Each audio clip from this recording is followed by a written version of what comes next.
So my 10-year-old son had tenderly offered her his room, and it was there where my mother died peacefully, supported by home hospice care, surrounded by her children and grandchildren, and a few Lego robots, RC cars, and stuffed animals.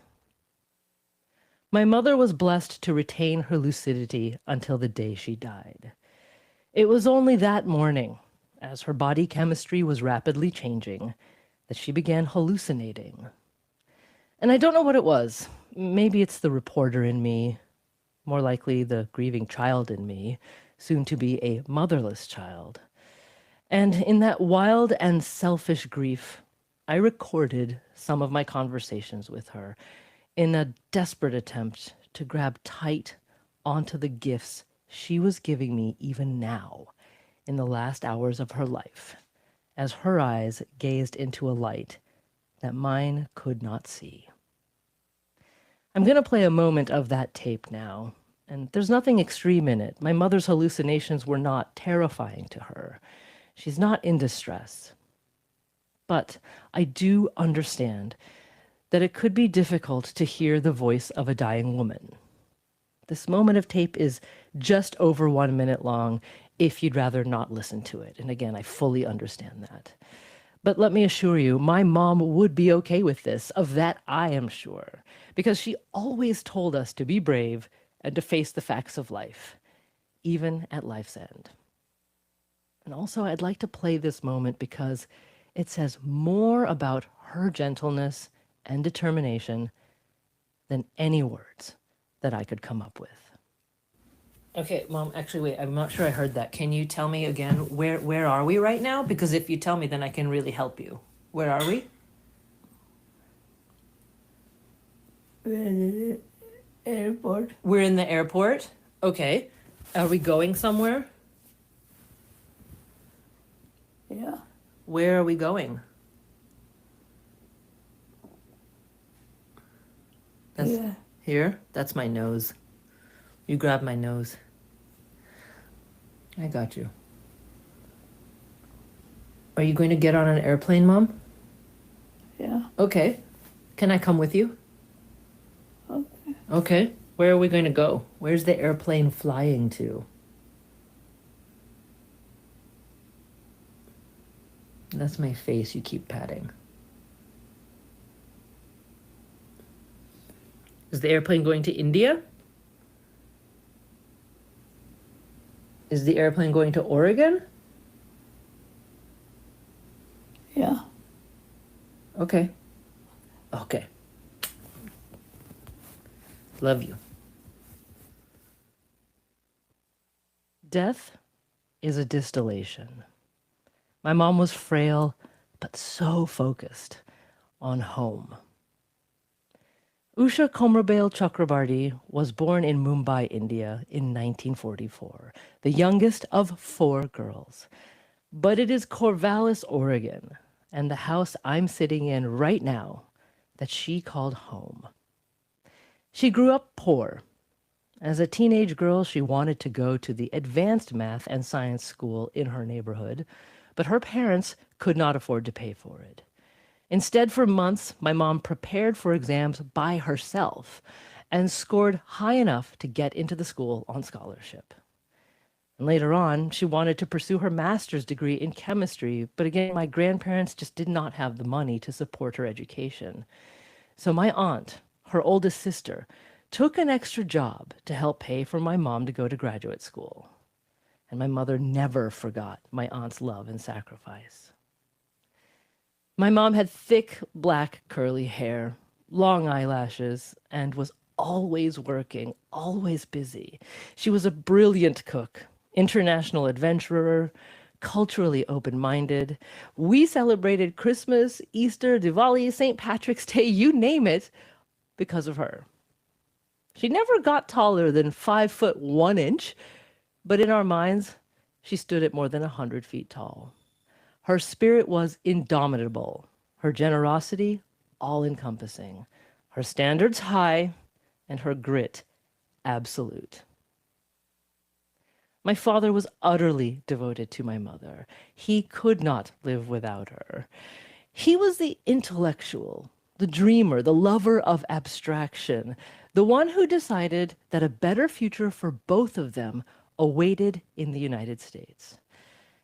I like to think that if my father was the architect of our family story, then it was my mother who was our chief engineer, the person whose hands, literal hands, hard work, and quiet genius actually built our family's edifice.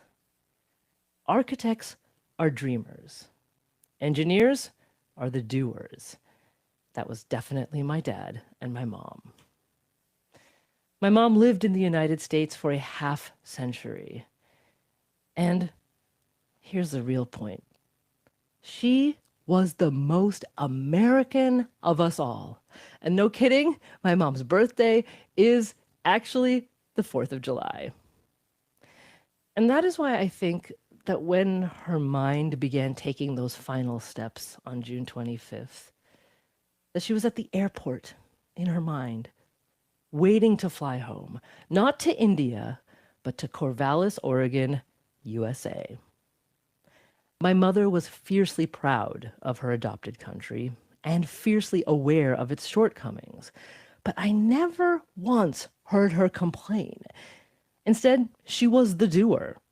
She volunteered at the schools my brother and I attended. She canvassed and phone banked. She befriended everyone in the neighborhood, no matter who they were or what they believed. And my mom worked very, very hard. We never had a ton of money when I was growing up, so like many moms, she went back to work as a research chemist only a few weeks after I was born. When my brother came along, Mom wanted to be able to stay home with him, but we still needed 2 incomes. So she worked the graveyard shift at Hewlett-Packard, making silicon chips while we were sleeping. Always aim for excellence and be humble. That's what my dad imbued into me and my brother. My mom, less given to philosophical pronouncements, oftentimes just told me, be tougher. Well, I now know that what she meant was, you are stronger than you think you are. I know these things about my mom now as an adult, but I wish I had known them about her when we were both younger. I wish I had seen her, truthfully, the way my daughter clearly sees her grandmother. My teenage daughter was able to be by her grandmother's side the moment she passed away. But earlier in that day, my daughter was at camp. I called to give her an update on her grandmother's health, and my daughter had learned that hearing is the last sense to fade away in the dying brain, so she really wanted me to hold the phone up to my mom's ear. She talked with her amama for a long time, and I recorded that too. My daughter has given me permission to share this part with you. You inspire me, Amama, and you challenge me to always never give up. And you know what? I was told one time that just because you don't give up doesn't mean you'll make it. But you know what? You are proof, Amama, that that's not true. And I'm not saying that you can lift a car with one hand, but it's kind of resilience that isn't easy to acquire. But I'll learn from your example because I want to be like you. And you're doing You amazing. just The words are reaching her, okay? It's really helped calm. okay. It's not that I won't be able to reach what you've reached. It's that I will be able to reach what you've reached because I've had you in my life. It's not a farewell because you're not leaving me. Yeah. It's an I'll see you later, and I love you, and we will all get through this together. And I love you so much. My mother, Usha Chakrabarti, built me. And while I mourn losing her, my much greater sorrow lies in the fact that even though I told her I loved her all the time, I did not often enough tell her how much I appreciate her. Women are the keystones in most families. They carry the weight of their family's futures invisibly on their backs.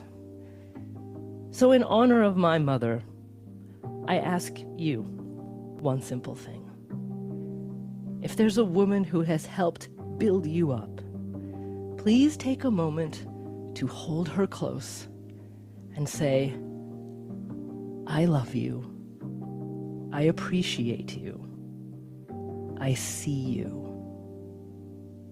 Mom, I see you. Now go out there into the cosmos and go see Dad. I'm Magna Chakrabarti. This is On Point.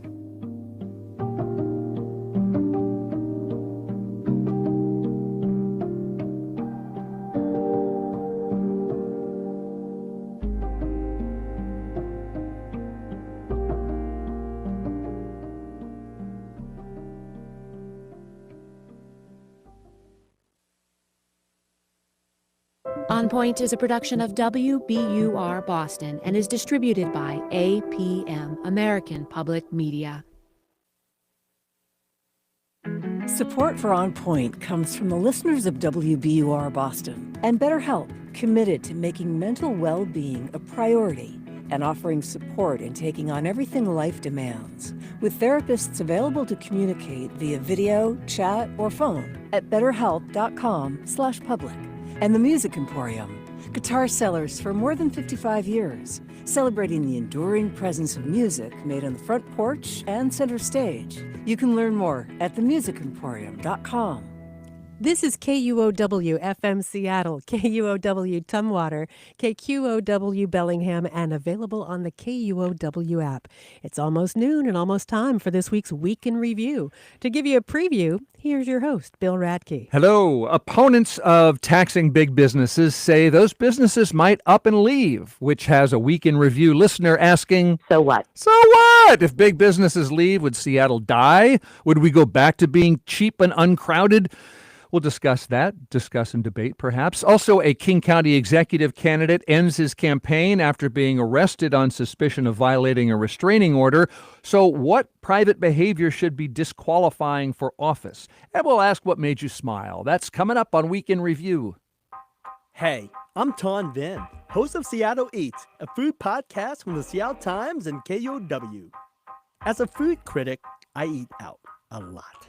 Some meals are meh, but some are pure magic. On the latest episode of Seattle Eats, I'll tell you about the best bites I've had recently, with help from my fellow food critic, Jackie Variano. Listen to Seattle Eats on the KUOW app or wherever you get your podcasts. Support for KUOW comes from Bloodworks Northwest. As part of Bloodworks Give Blood, Rescue a Human campaign, one eligible donor will be selected for a custom portrait session with Seattle artist Henry.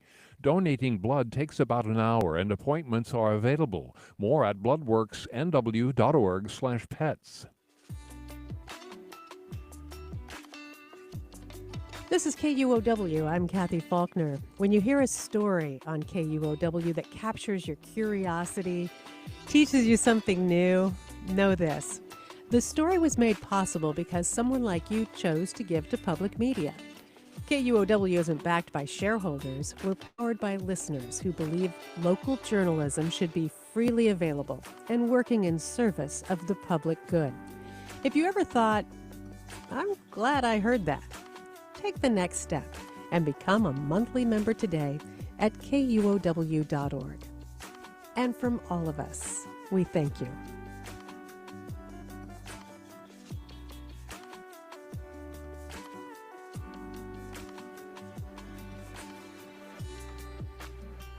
Time for news. It's 12:01. Live from NPR News in Washington, I'm Windsor Johnston.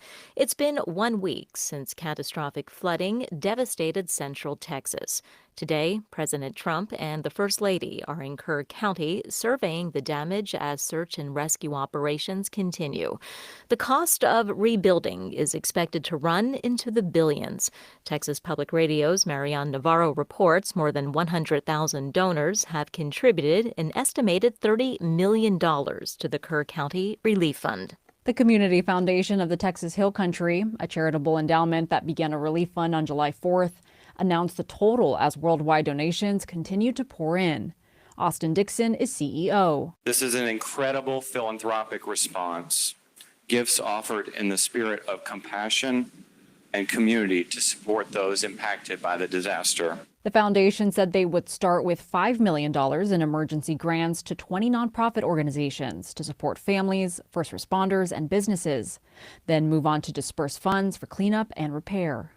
I'm Mariana Navarro in San Antonio. Nigeria says the United States is pressuring it to accept deported Venezuelan migrants. It follows unconfirmed reports that President Trump asked 5 African leaders invited to the White House this week to take deported foreign nationals. NPR's Emmanuel Ekinwatu reports. Nigeria's Foreign Minister Yusuf Tugar told local media that Nigeria would not become a, quote, dumping ground for migrants deported from the U.S. He said Nigeria and other African countries have been subjected to pressure from U.S. officials to take Venezuelan deportees, some directly from U.S. prisons, which he rebuffed, saying, "We have enough problems of our own."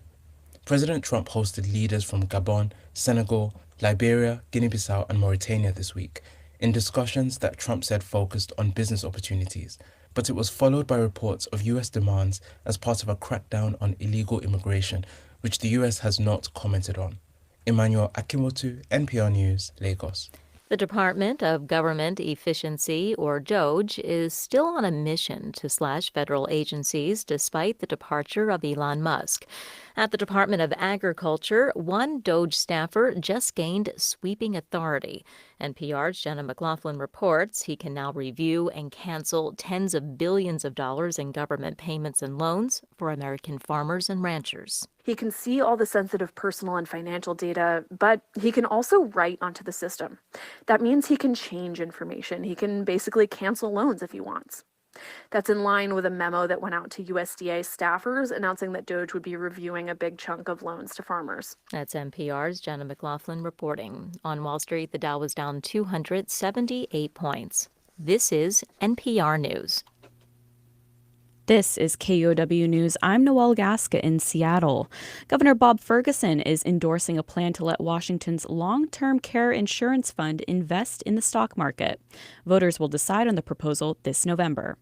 The Washington State Standard says Ferguson has signed on to the voters' pamphlet statement in favor of the move, along with Senate Republican leader John Braun.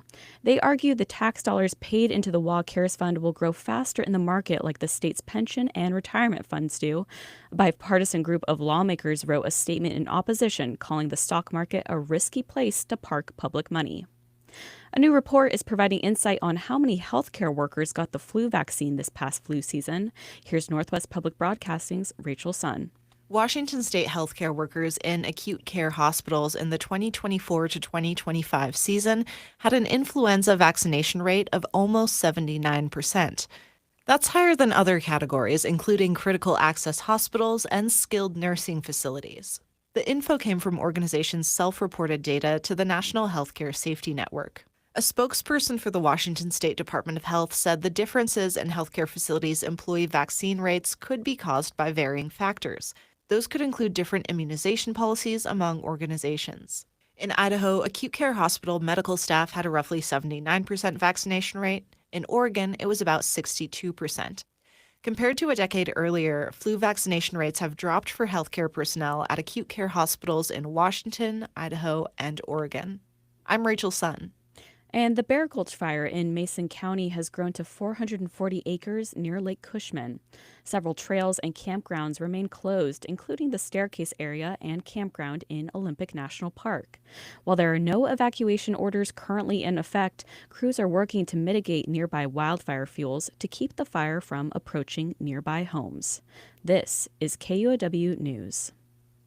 Support for NPR comes from NPR stations. Other contributors include Fisher Investments. As a fiduciary, Fisher Investments is obligated to act in their client's best interest. Learn more at FisherInvestments.com. Investing in securities involves the risk of loss. This is NPR. Welcome to Friday. Welcome to KUOW's Week in Review. Hi, I'm Bill Radke. I gather some we're not, what are we, friends? I mean, I feel like we're Folks, friendly, you know, we acquaintances. come together. I like you all. Yeah. You're smart, you know stuff, you pay attention. You're my super friends. All right, I'll take wow. it. That's, what a compliment, Bill. Thank oh, you. and by the way, activate. Yeah. I'm talking about the Stranger staff writer Vivian McCall. Welcome back, Vivian. Howdy, thank you for having me. We have Seattle Channel host and producer and the co-host of Seattle News, Views, and Brews podcast, Brian Callanan. Welcome back. Great to be here, Bill. Great to have you. And former Port of Seattle commissioner, ran for governor, writes a column for Tacoma Tribune and Spokane Inlander, Bill Bryant. Welcome back. Always great to be back. Let us, I'd like to do something a little different. We're going to start this week's show with a listener. A Week in Review listener has a question for you. This is Sue in Greenwood, who heard us discussing on this show a proposal to raise the B&O tax on Seattle businesses that bring in at least $2 million a year. The conversation often turns to, well, those businesses, they'll just leave. And that just means we're going to lose jobs. I often hear inside the back of my head, I hear myself saying, so what? Growth is good. Too much growth is not good. And I think many of us who have lived in Seattle for several decades have seen these changes, and the changes are not good, with the increases in crime and the increases in congestion and the lack of affordability. So my question is, let's talk about the downsides of growth, and let's also ask the question of, what are the benefits of seeing some businesses leave Seattle? Good question, Sue. Thank you for listening and for calling in. Bill Bryant, Sue wants to know, what are the downsides of growth? What are the benefits of seeing some businesses leave Seattle? Well, Sue's absolutely right. There are downsides to growth. As she mentioned, crime, congestion, pollution are just some of them. Increased housing costs, especially where we have growth limitations. So you're requiring everyone to build within a certain parameter.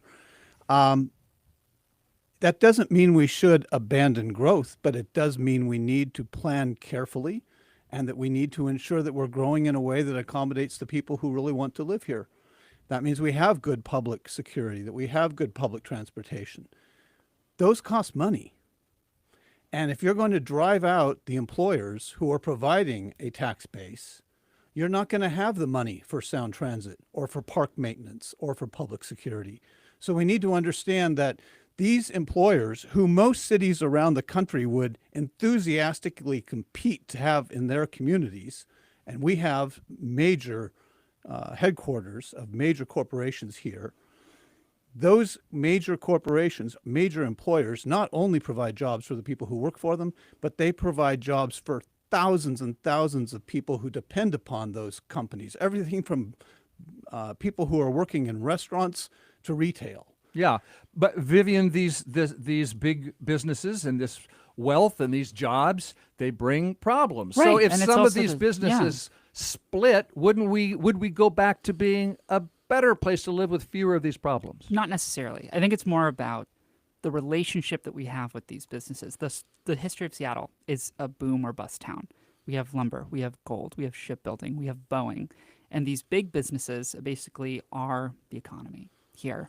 And when you construct a city around an economic monoculture, the city is a lot more sensitive to changes, and it is more dependent on these businesses and basically making these businesses happy. So our politics then revolve around those businesses as well. So we kind of end up with this situation where we have less self-determination as a city because we become dependent on them. So, let's say that we do raise the B&O tax and there are big businesses that leave. There might be job loss. And there might be changes. That might happen anyway, because big businesses will always make all of their decisions in their own self-interest.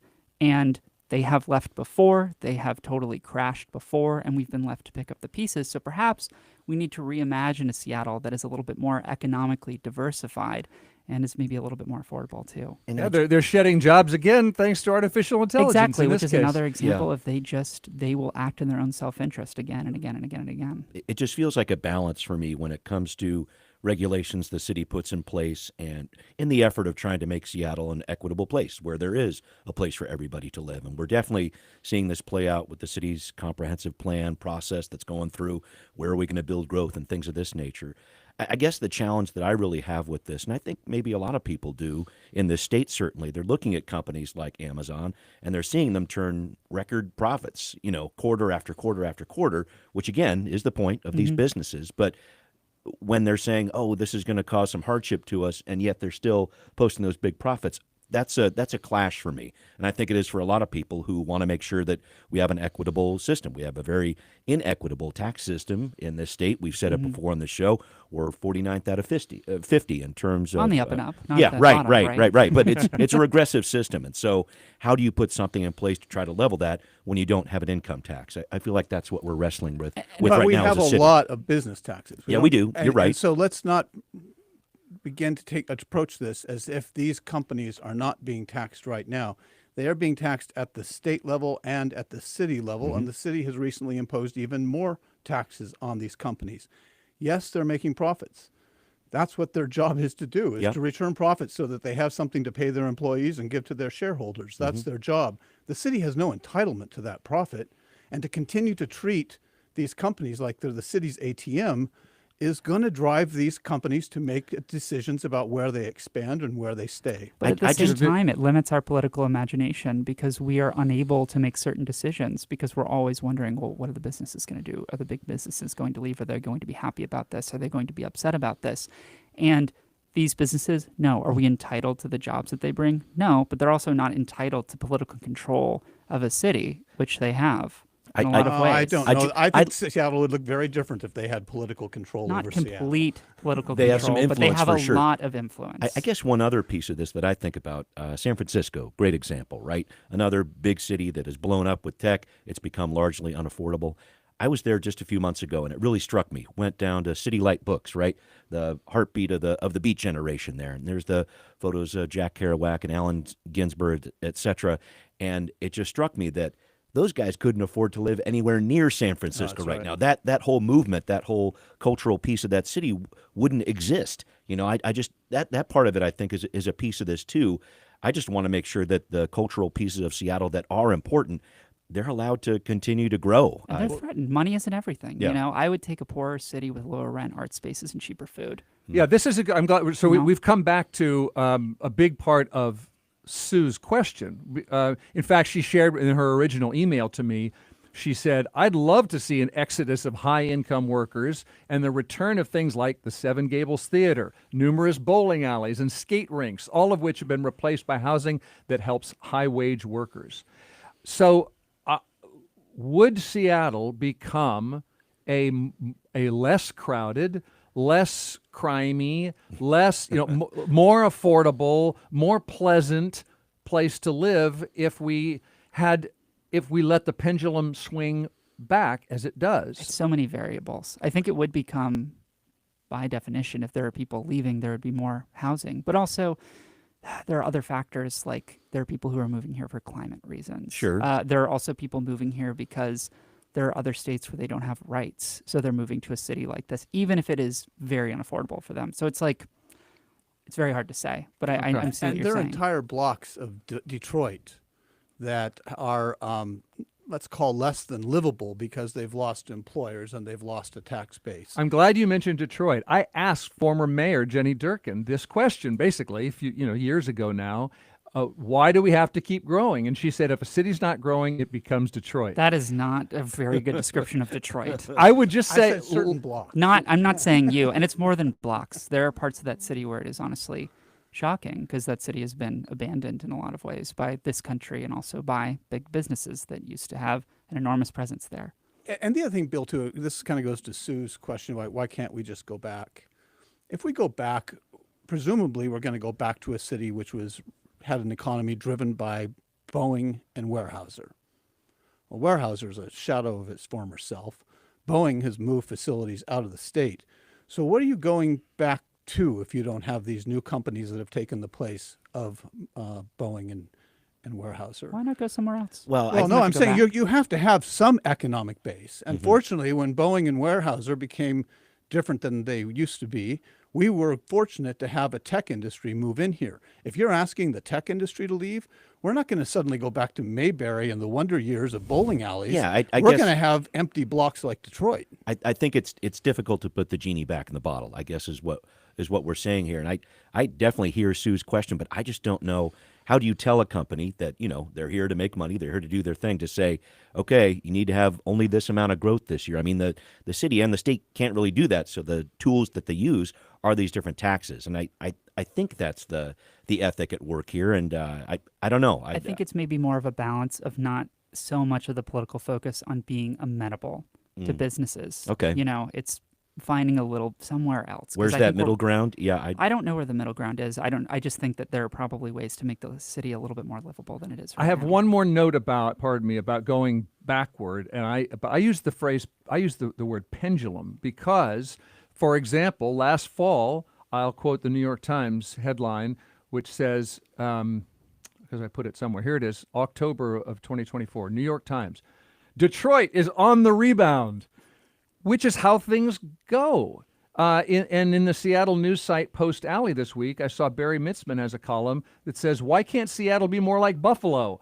He was just in Buffalo, and he wrote about how Buffalo went from the 8th largest city in America to the 82nd, and now it's, guess what, affordable. And it's uncongested, and it still has the beautiful parks and museums. And Barry says, a depopulated city like Buffalo is made up largely of holdouts. They're loyal. And if they're at all defensive about the city's reduced circumstances or about their choice to stay put against the tide, the feeling bubbles up as defiant pride and commitment to their town. So little, downsized, depopulated Buffalo sounds happy, and Detroit swings like all other cities do, back and forward. So I'm skeptical. I don't know how to evaluate this claim that, well, if you're not growing, you're Detroit. I just think that is a really dramatic way to put it. And it also, I think, people love to use Detroit. Like I've lived in the Midwest for a long time. People love to use Detroit as this example of like how American cities fail, but they don't really know all of the factors and how complicated it is. And they also really don't understand the scale of what Detroit once was as well. It wasn't this minor city. It was like a metropolis that fell. It is a very unique and complicated situation there. Pretty so auto-dependent. To your earlier point, it was pretty auto-dependent. You would say so. Yeah, absolutely. Yeah. Okay, well, we could talk all week about this because I do think it's so interesting, and I appreciate Sue and other people. It's a question I hear from listeners. I think a lot of our listeners, you hear it too. Mm-hmm.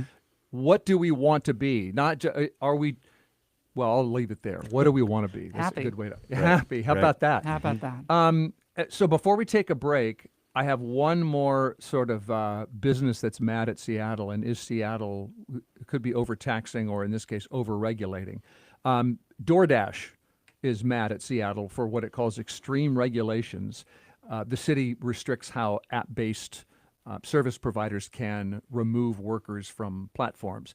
And I was reading about this in GeekWire, the Seattle Tech News site, that DoorDash is increasing delivery fees for customers. We're going to see higher service fees starting this month. And I wondered, well, here's an example. Is this a well, actually, Vivian, I'll turn it to you because I read your comment on this, which I thought was quite interesting. What did you have I find to it frustrating because these app-based companies, they invented a need that didn't exist. We had taxis, we got Uber. We had restaurant-based delivery people, and we got DoorDash. That's just a replacement that's taking it over, and the only way that they were able to do that is by undercutting taxis, by undercutting restaurants. So they're kind of providing a service that, everybody's using it. It doesn't really make sense to have this person anymore. And that was built on a foundation of worker exploitation. Like, you don't get paid very much. I think we have all known for as long as these apps have been around that those workers are not treated very well. They don't make as much money as you would think. It's pitched as like control your own life. But I did that when I was in my early 20s, and it was really hard. And it was the only like economic option that was available to me at the time. And You called companies like DoorDash vampiric middlemen. I'm happy to say it, and I believe it, because you created something that didn't need to exist, and then as things become affordable and your business model is threatened because it's built on exploiting these workers, and cities want to say, hey, you can't exploit these workers anymore, and you cry foul, maybe don't invent a business that requires that, because it's, sorry to say, it's a little evil to do that, to put people in a bad spot and profit off of that. And they aren't profitable companies either. They don't turn a profit. Especially in Seattle, they said. They said they lost money in Seattle last year, but that Seattle... Anywhere. They don't. Well, I don't know what their books say. But the challenge I guess I have with it is, are they making money? Are they not? We're not seeing those public profit and loss statements. Yeah. So, I mean, that's the challenge that I have with this. As much as I want to try to help businesses thrive or whatever else, I want workers to thrive too. When we get to this point and DoorDash is crying poor on this, I just don't know what to say. I just don't feel like we have the data. If a company's business model is based on exploiting people, then that's a bad model, and the city shouldn't tolerate it. And it should pass regulations to ensure that people are treated well. On the other hand, when the company then adjusts its pricing to accommodate the new regulatory environment, you can't blame them for doing that either. People shouldn't be surprised by it. Yeah. And it's not surprising that a business is going to be dishonest about, they're not going to be like, well, sorry, we did the whole thing, but now you're kind of stuck with us. And I guess you can't mess us up, because how are you going to get your cheeseburger at 2 a.m. or like, how are you going to get What are you going to do? Go out to a restaurant? Exactly. Dun, dun, dun. Are you going to get on the train to where? Right. It's an unfortunate thing. It's just, they have created the situation that we are now living with, where it's like the prices are being passed on to consumers, and it's still exploiting other workers. And it's a shame, isn't it? It was a service that a lot of people used during the pandemic, and it helped a lot of people. I guess I'll say that. That is true. That's an important piece of this. Yeah, fair. And it also helps people who are disabled. But there were also restaurant delivery people before. It wasn't invented 15 years ago. Right. That's the point that I'm trying to make. Blew up the model. Yeah, exactly. That is Stranger staff writer Vivian McCall and Brian Callanan there from Seattle Channel and Seattle News, Views, and Brews. And we've got Tacoma Tribune columnist Bill Bryant taking you through the week. Let's take a little break and get right back at Week in Review.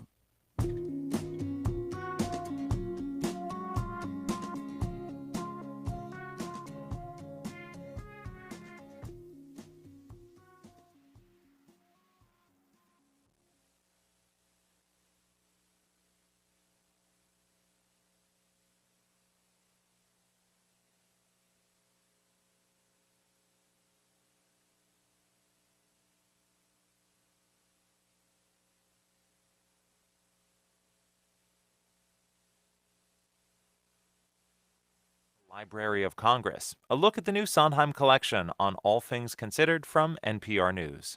All Things Considered coming up this afternoon at 3 on KUOW. Support for KUOW comes from Seattle Chamber Music Society, presenting Chamber Music in the Park, 2 Saturday evening concerts held outdoors at Bellevue Downtown Park and Seattle's Volunteer Park, July 12th and 19th at 7:30 p.m. and open to the public. More info at seattlechambermusic.org. Hey, Daily Puzzle fans. There's a new game in town. Introducing KUOW Newsword, available now in the KUOW app. You'll have 6 tries to guess a word related to a local news story. Do the puzzle, then check out the story from KUOW's newsroom. Play KUOW Newsword now on the KUOW app for iOS and Android. You've got KUOW's Week in Review. I'm Bill Radke, and I'm here with Brian Callanan and Bill Bryant and Vivian McCall, taking you through the news of this week. Okay, next topic. This week, the King County assessor said he will end his campaign for county executive. Some politicians have been publicly telling John Wilson to end that campaign for weeks and also to resign from his assessor job.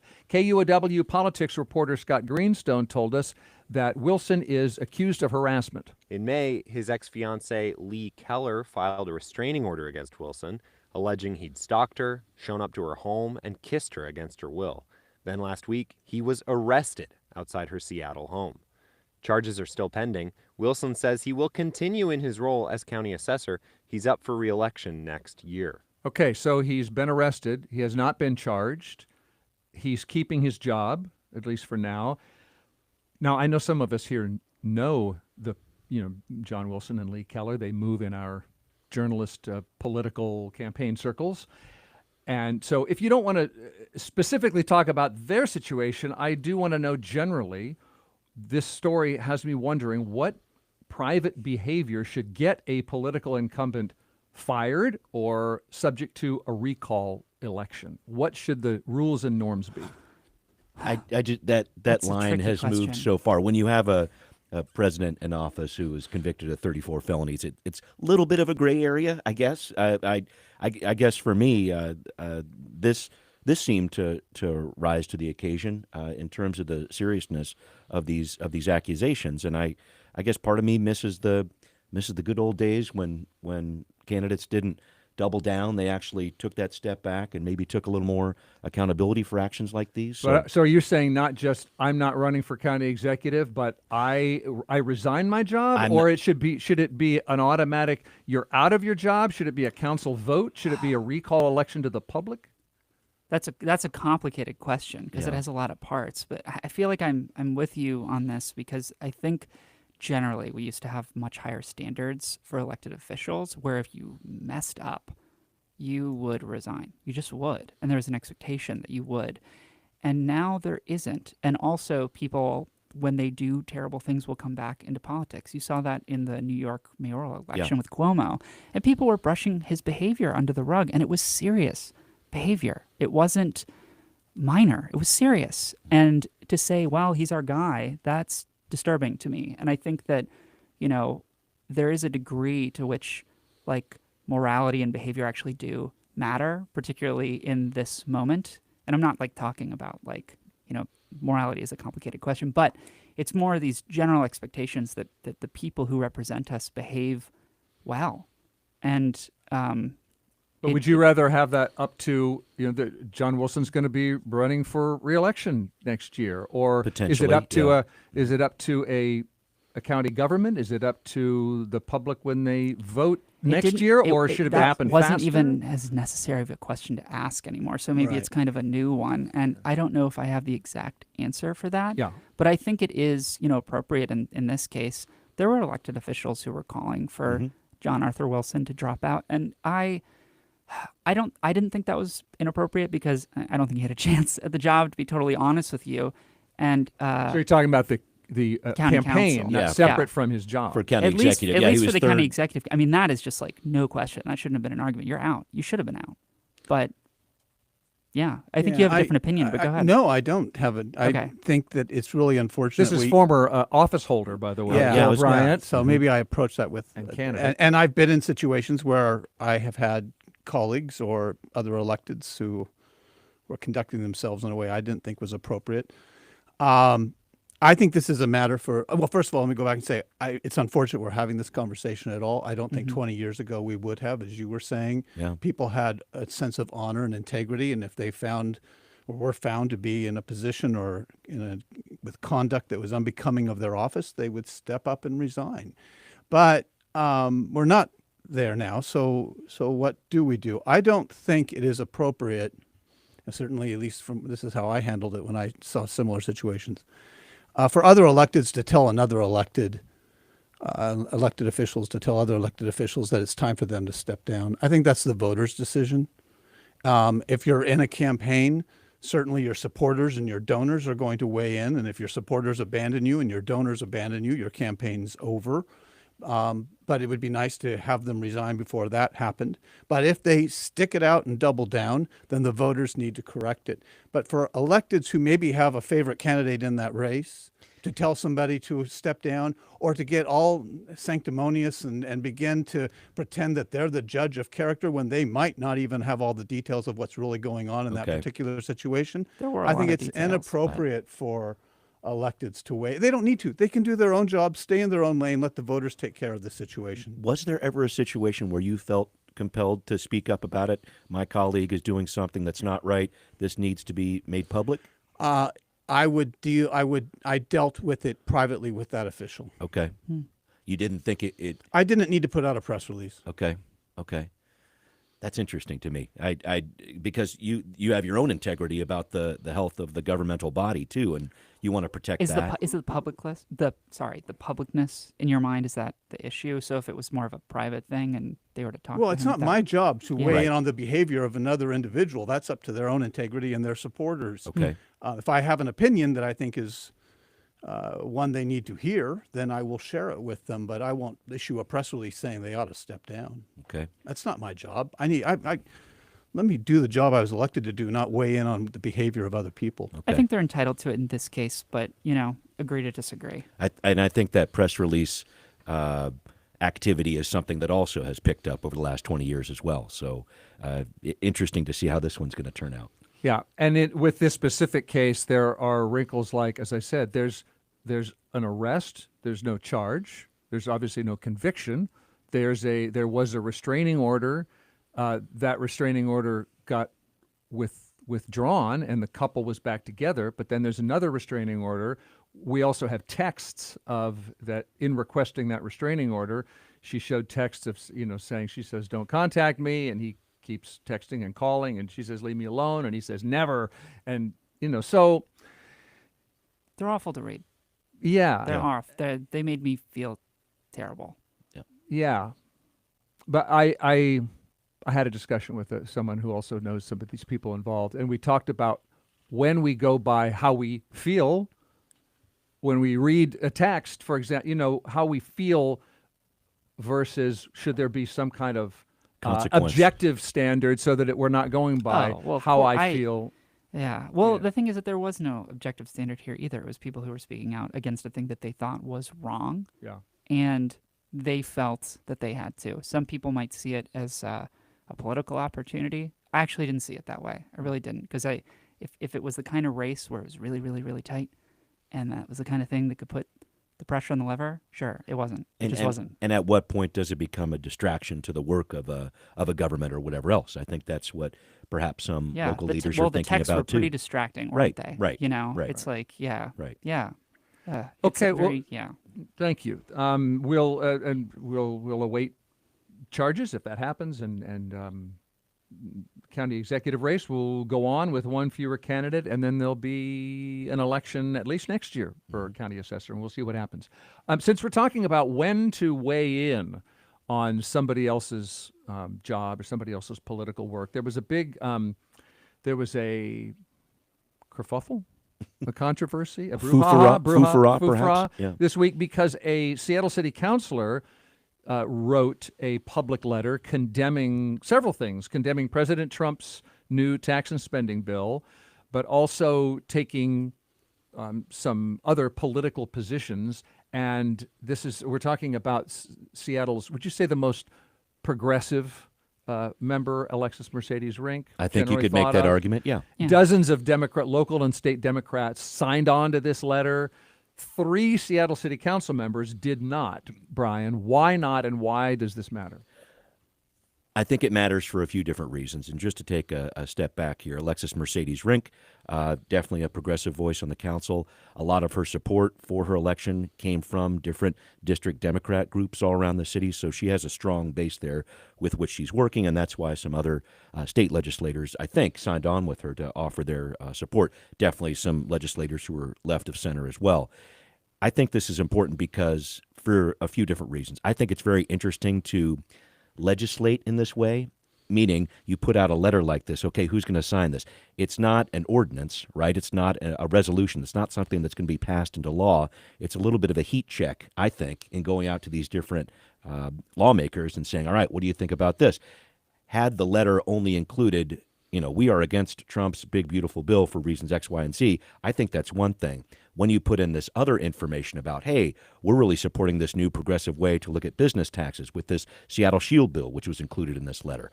We're talking about some of the different ways that we can make changes to the state budget. And Governor Bob Ferguson, why aren't you doing that? Those additional pieces there, I think, gave some council members some pause, specifically Council President Nelson, Councilmember Kettle, and Councilmember Rivera. And they supported the idea of this, but they didn't want to go that far. I just thought it was interesting to see it get put out there, and 5 members of the council did support it. So Rink plus 4 others were in support of this. And if that means support for Seattle Shield, this new business tax venture here, that's a really interesting laying of cards there just to see what happens next with that. So that's why I think it's important in terms of what could happen next with Seattle's business tax situation. And so I'm interested to see how that plays out. Putting out a letter like this, again, it doesn't have any legislative weight to it, really, but it can forecast some things in the future, and that's why I think it's important. Yeah, I think what's interesting about it is because there are a lot of politicians that will just kind of go to well, we don't like what Trump's doing. Well, great. I mean, it's good that you're speaking out about it, and you should. Like, people should know and weigh in on the federal issues right now, because the federal issues are not, what do you think about the president's tan suit? The federal issues are the government is dismantling democratic institutions. What are we going to do? And this sort of proposes like a solution. And it's realistic because we're going to lose a lot of federal money. We don't know how much we're going to lose. President Trump doesn't know how much we're going to lose because he doesn't know what he's going to do next week. Like, we are in a really fractious, unstable situation, and saying, hey, we have to figure out a way to make up revenue. I think that that's really important. They're not unrelated. They're saying, here's the Absolutely problem, not. and we should act on a state No. level, and we should No, act on a city level. There's many problems with the federal situation, but there are practical ones that are smacking into us every day, and money is a huge one because, wow, we're going to lose a lot of it. I mean, that's just realistic. So I think it's a good thing, and I think that it is the kind of thing that people should be really thinking about those solutions, especially folks on our city council. I think it's something we all should be thinking about, but I think this letter is a waste of time, and I actually hate giving it any credibility by giving it airtime. Wow, you hate giving it credibility. Go well, on. I think what it's what I hate about governing right now. It's all about grandstanding and not about actually governing. This letter will do nothing. It's shouting into the void instead of sitting down and saying, look, for the first time probably since the Nixon administration, since the 1970s, we have a total restructuring of the relationship between the federal government and the state government on human health issues. Okay, when Nixon did it, he did it in consultation with the Congress and with governors, and it was a thoughtful strategy. This abomination of a bill is just, who knows if there was any thought in it at all, but it's what we have now, a realignment of responsibility between the federal government and the state government. Rather than sending out a letter and positioning the more moderate members of the council, because you got all this other stuff in it, they can't sign, and then it makes a big deal they didn't sign. So now we're just got political positioning of the more moderate members of the council. Rather than playing politics with this, they had to do the job that they were elected to do. And the whole idea that you have state legislators co-sponsoring this letter or co-writing it, calling out the governor for signing a budget that they themselves passed, is somewhere between egregious and childish. So what the governor, I'd love to see Bob do, is call their bluff and say, okay, you're right. We got to get to work. So we're going to have a special session in September, and we're going to talk about how we're going to deliver human services at the state level in a way that meets the needs of the people of Washington State. And I think it gets back to this whole idea of progressive revenue and how can cities, how can states try to incorporate more of that. That was a big battle down in Olympia this session. Are we going to go for this big-time wealth tax? Ferguson definitely pushed back on that because he knew the different legal implications involved with it. So I think that's the struggle we're seeing here.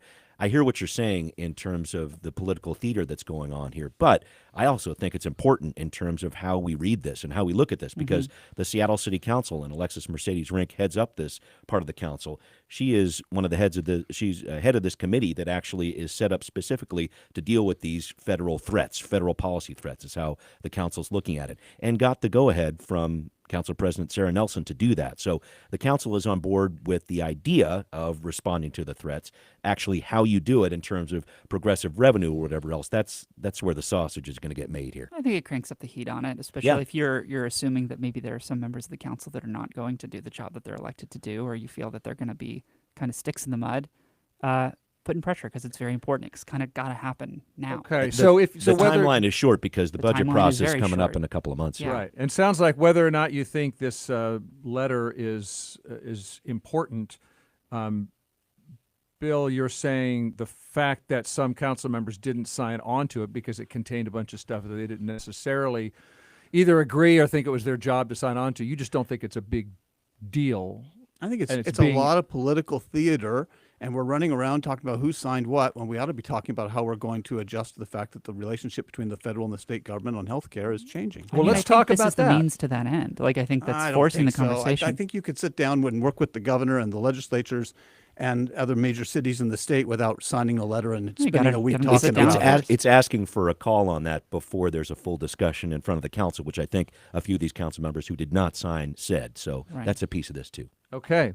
Well, I want to talk about that before we take a break. This issue of funding disappearing at a federal level, and what's the state going to do about it? Because this week, Bob Ferguson said, so this is back to the new Trump spending bill, it takes Medicaid money away from Planned Parenthood. And in Washington, that's like $11 million of a funding gap for a year. And Governor Ferguson said this week, we got you. The state is going to backfill that money. For a short-term gap like this, what we'll be doing is going to our healthcare authority. They have a large budget.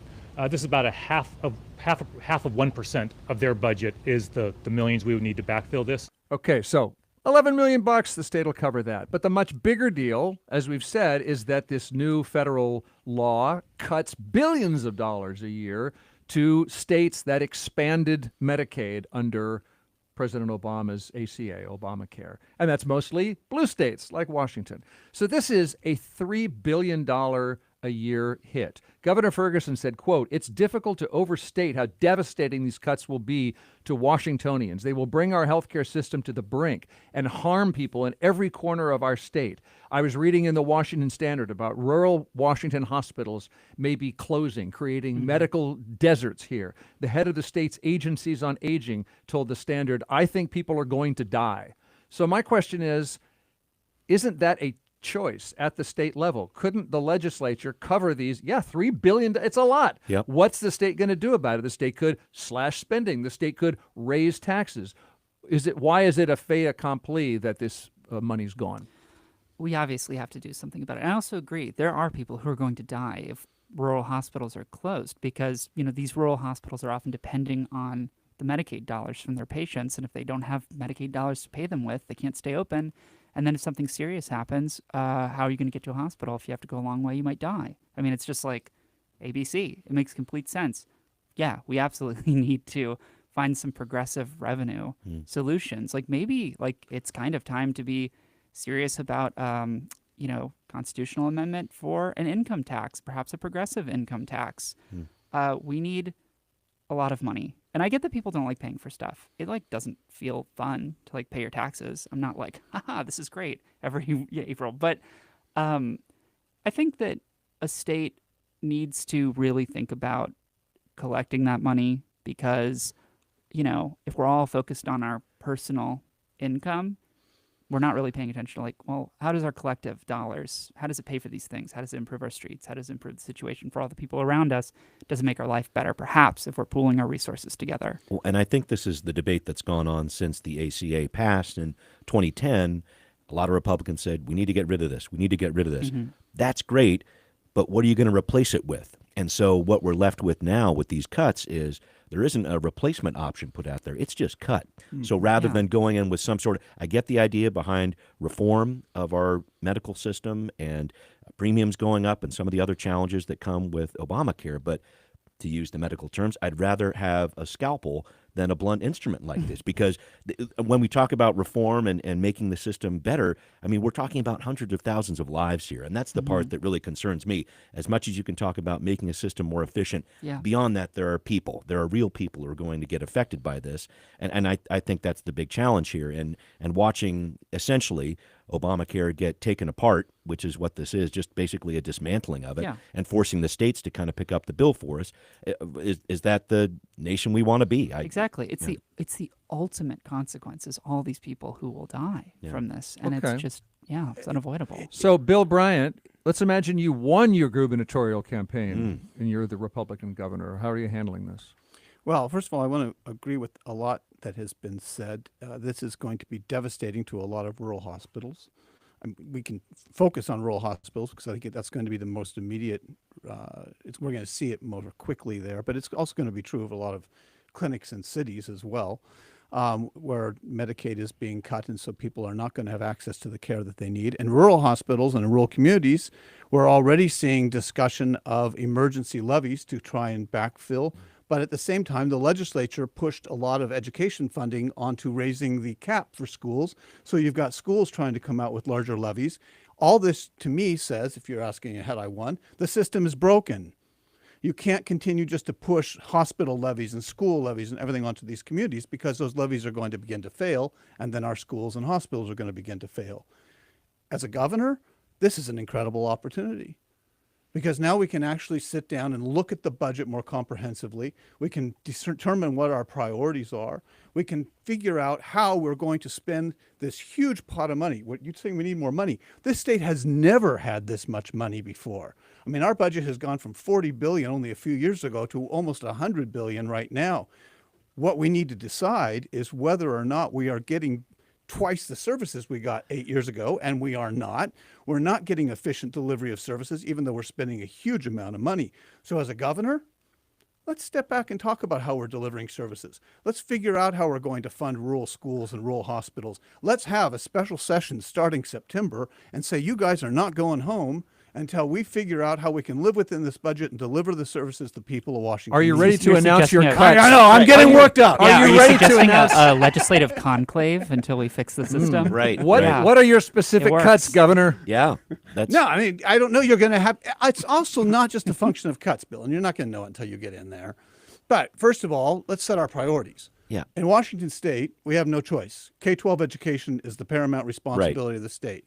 Then I would think providing adequate health care for the people, while not constitutionally required, I think is a moral obligation. Right. Particularly among our most vulnerable. I think societies are evaluated by how they treat their most vulnerable. And if we're going to push our most vulnerable into the corners in the dark, we're not a very admirable society. But this is what I'm saying. It's like pushing this responsibility onto the states and the federal government cutting it, and with the real gall here, tax breaks happening for people who are wealthier in this country. Yeah. I mean, that's the dichotomy I think a lot of people are seeing. And so how does this make sense to your average person? That I struggle with that a lot. Anybody who thinks they can make sense of this bill that the Congress just passed and the president signed is much smarter than I am, because I think it's just... Well, sometimes you look at something long enough and you're like, man, this really doesn't make any sense. And then you're like, wait, it's just stupid. Yeah. Like, it's just stupid and it doesn't make sense. Well, there's no comprehensive overarching strategy here. It's just a bunch of stuff thrown together. It's a nightmare. I mean, it's just...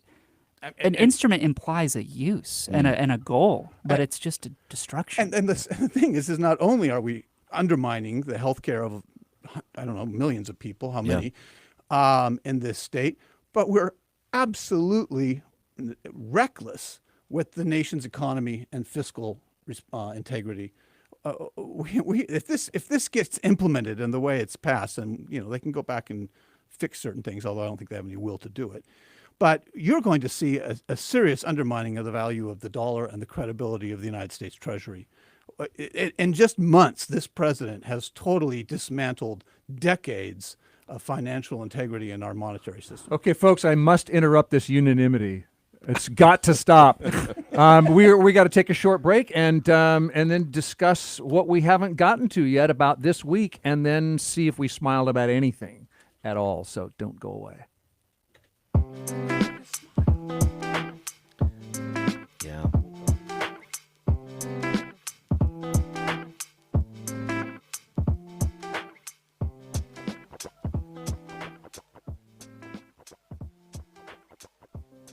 KUOW would like to recognize members of the community who included a gift to this station in their will. You are hearing programming today thanks to the generosity of Leslie Hazelton, Joanne Yort, Tony Krupski, Dr. Michael Len, Estella Berger Leopold, Billie Jean Matthews, Pat Reese, Eugene and Helen Schmieden, Cheryl Schneider, David Tagliani, Vivian Van de Beesen, Norma Wells, and others who left a legacy with KUOW.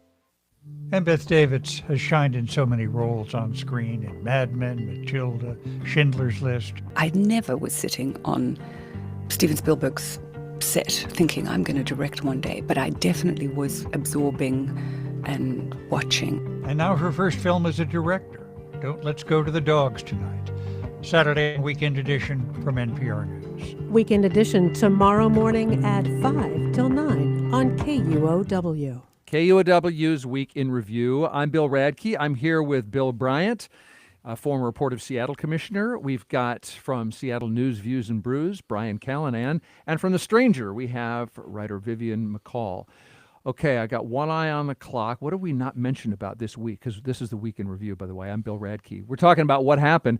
What about, did you hear the Skamania County Sheriff wants to be able to fine hikers up to $1,000 for making reckless decisions because search and rescues are on the increase. And she says, we're not just trying to get the money back that we spent, but this would make people think twice before climbing Mount Adams unprepared or going on a treacherous hike in flip-flops. That it shows a lot of faith in people. People are determined to make dumb decisions to the end. You don't think $1,000 fine is going to change that? No. Recklessness. I have seen people on the summit of Adams in tennis shoes. Yeah, well, here's the thing. Does anybody who's thinking that's putting on tennis shoes to go hike a mountain isn't like, gee, I might get stuck up there. Like they're Right. like, this is perfect. This is good. They're not going to be thinking about that fine. And like putting people in a position where they know if they really need help, that like, maybe I'm going to have to pay that $1,000 that like I don't have. You might not call, and then you die. And you know what? Actually, that's pretty expensive, too, to go find a dead person. So maybe perhaps more because they can't tell you where they are. I guess I just wonder, where do you draw that line at negligence? It's like, well, it was a high-top sneaker, so that's okay. I mean, where are we some going? ankle stability. Right. That's the part. I totally get it because some of these $100 more. You didn't bring a sweater. Right. It's just not a good calculus to even be making. It's like when people are dumb and they do a dumb thing, they deserve to live. We should probably help them out. People aren't making dumb decisions repeatedly all the time. Well, some are, but like, it's a good thing to help. I think about that guy a few months ago, went up to Mount Fuji, had to get airlifted out. Then he went back, I think because to get his phone, and then he had to be carried down the mountain. Hilarious. That's like one of the funniest things I've ever heard anybody do. Yeah. Perhaps in the third time, some community service. But like, you just got to help people. You just have to sometimes. Yeah. All right. Bill, you're okay with that? Well, I don't think that this particular case, I don't know the details, but apparently he went over his handlebars up around cashless or whatever. I mean, as somebody who's gone over their handlebars in the backcountry, it's not fun, and I don't think it means you're irresponsible. And if I didn't need to be evacuated, but if he did, and he did, we should be able to provide that service. Okay. On the other hand, I mean, again, I don't know where you draw the line, but if I've got somebody going up Emmons Glacier in tennis shoes, they're going to get in trouble, and I don't know where the line. But how do you also, draw some them? How do you people- decide where that these people were being negligent? I don't know where you draw that line. We live in this sublime landscape, and a lot of people don't know like that it can be really dangerous to be in the wilderness, or like if it's people do this all the time, like this is public land, like this is, there's a sign that I should go. How about People hiking don't know. alone? Should that be an automatic ding? Right. No, some I people don't usually have do that friends, a lot. Bill. You try to punish them? Right. I cannot relate. We Yeah, could right. bring What's back up with we that? could bring back 8th grade survival. I had survival in 8th grade, Uh-huh. but I don't think we do that anymore. We should probably do that. One since we're talking about how much to fine people or whether to fine them. What about this graffiti bill? $1,500. This is Seattle, right? $1,500 for tagging / graffiti artistry. Yep. What do you Double think? it. Oh man, Well, come on. This is a civil penalty. It's important to point out that graffiti, that's already a misdemeanor, so the police can't do this. I think it's a great idea. I would love to see our city cleaned up some more, for sure. I think the other part to this is, in lieu of a fine, some of these taggers could also engage in the restitution of community service and clean this stuff up. So there's the path that makes sense there. I guess the challenge that I have is Seattle police have had a lot of challenges instituting laws like soda, stay out of drug areas, or soap, stay out of areas of prostitution. Are they going to be using this enforcement tool to crack down on graffiti? I hope so. That sounds great. I haven't seen a lot of work over the past couple of months with these new laws that Seattle's put on the books to indicate that they're going to really start going after taggers too. Graffiti doesn't bother me very much. Maybe this is just the big If city it was in on me. if it was on your house, If it was, you know what? Actually, there was somebody who did a very beautiful graffiti skeleton on a building that was right next to mine, and it was awesome. And then it got Okay. wiped. It was beautiful, Okay. and I see a lot of that stuff. I see a lot of really cool graffiti. So you're And, saying you don't want to be fined for the skeleton that you clearly put on the door? Yes. next Oh, it to was you? really good. let the yeah. record reflect. Yeah. No, I Right. didn't do it. I'm not. Oh. That's not my gift. But I think that it's fine if it's around sometimes. I think there's obviously examples of graffiti that aren't so great. Tagging something very inappropriate on some business window, a rude slogan, perhaps. That's not awesome. Like hate speech, also not awesome. But when there's a little bit of graffiti in places, I think it's fine, especially on the highway. Makes it a little more interesting. I like something to read. Like, do you not? And so, sometimes it's just like somebody Watch the road, McCall. crawled up Yeah, a thing right. and they wrote like dog. And that's awesome to me. Like Wow. that's a testament to the human spirit. And then sometimes, like there was when there was the Christian supremacist rally in Cal Anderson, somebody painted one of the gatehouses, or it was a bathroom, color of the trans flag. And they did a really beautiful job. Like clearly they knew what they were doing and they knew how to paint. And Huh. it made the neighborhood a little more vibrant. That's cool. So Bill you know, Bryant says double it. How about $1 million fine, Bill? Sure. Whatever. Okay, $1 million give settled. them $100. That's what I'm saying. Oh boy. We got to I get like out it. of I here. like the community cleanup thing. Yeah. Yeah. So Okay. $3,000 plus community cleanup. Plus community cleanup. Okay, we got to go. I always ask you what you smiled about. Bill, in case you don't have anything, I got two things to smile about. Number one, upper 80s next week could mean delays to light rail service. This isn't the good part. Light rail could be delayed, says Sound Transit spokesperson Henry Benden. As rails get hotter, what you see, especially on like mainline Class 1 tracks, is concerns about thermal expansion, which is the new term for heat kink. The new term for heat kink. At 80 degrees? We have a system that doesn't work over 80 degrees? You're not paying attention to the most important parts. Yeah, There was a term called heat kink. Yeah, I am not googling that. We need No to go way. back to the drawing board, and we need to say, hey, there's this other thing that's probably called that too. So let's Everybody be cool. Excuse me, have you heard of the internet? There's a lot of really crazy stuff. Too on hot there. for a week in review. Yeah. Why would you make a new term when you have heat kink? Okay,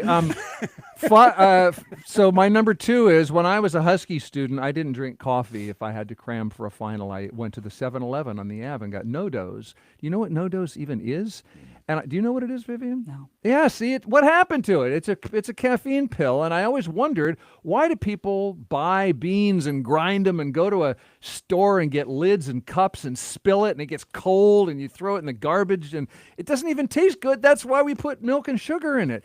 And if everybody wants caffeine, I would ask this of my fellow students, my friends, like, why isn't caffeine just in everything? Why is it not an ingredient in breakfast cereal? Why is it not in a shaker next to your salt shake? And I realize it wouldn't, smell or aromatic and be a ritual, but it just seems practical to me. Well, I'd never heard of this company. It's the Seattle Gummy Company. Now, this entire package is equal to 2 to 3 cups of coffee. And we're talking, if it's only 2 cups of coffee, they're very, very strong cups of coffee. It gives you that little rush of energy that you need if you're on a run for 30 to 45 minutes and you just got to get to that hour mark. Put these in your chamois or in your pocket. So Seattle Gummy Company has these things called mocha shots. They have Dutch chocolate, mint chocolate, dark chocolate, and I'm not going to eat them. I'm not advertising for them. I don't cram for finals anymore, but it proves to me I was right when I was 19 years old. But we will need, or whoever does this, will need to make sure they keep their gummies in separate boxes. Please monitor your gummies. Yeah. Okay, Kathy, how far over are we? Do I have time to ask for any more smiles, or do we have to go? We're kind of late. Yeah. Would you hate me if I just said goodbye? No. I had 2 smiles to cover for you, Bill. That's a lot of And then smiling. I brought us over time.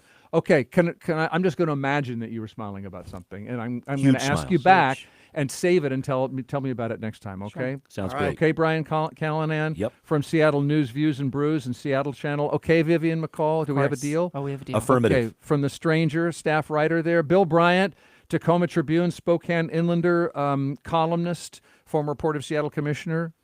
I'll be I back. got you. Okay, I'll be Bill back. Bryant. Thank you for tuning in, everybody. I'm Bill Radke. See you next week on Week in Review.